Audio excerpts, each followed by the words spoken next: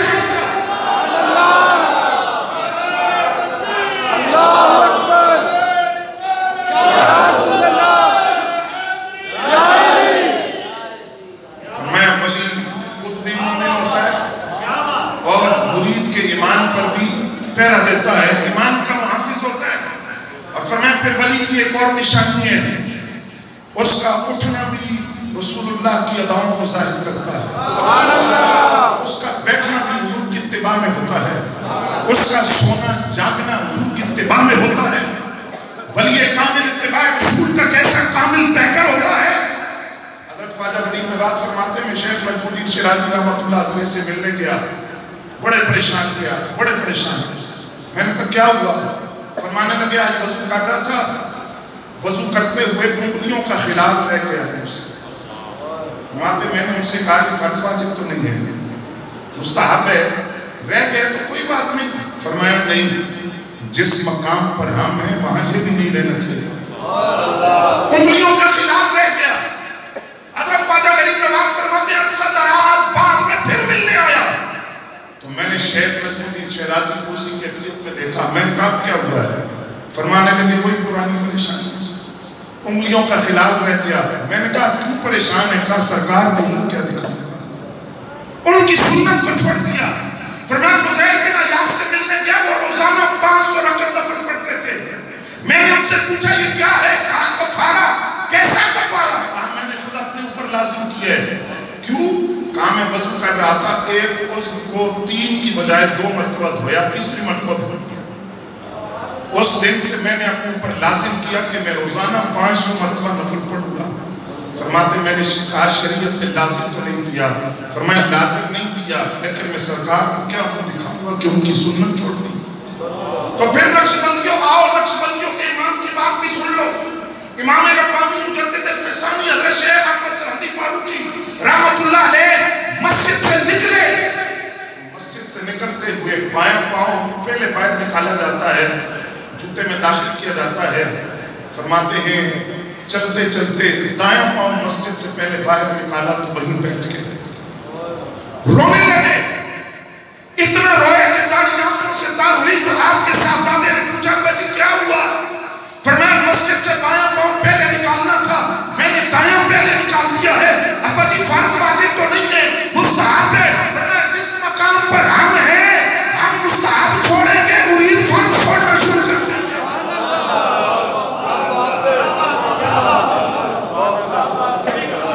میرے مقام کا تقاضا ہے، جس مقام ولایت پر میں فائز ہوں میں مستحبات کو ترک نہیں کر سکتا، کیونکہ جو میرے پیروکار ہیں، میرے مرید ہیں، میرے ماننے والے ہیں، میں مستحبات چھوڑوں گا تو سنتیں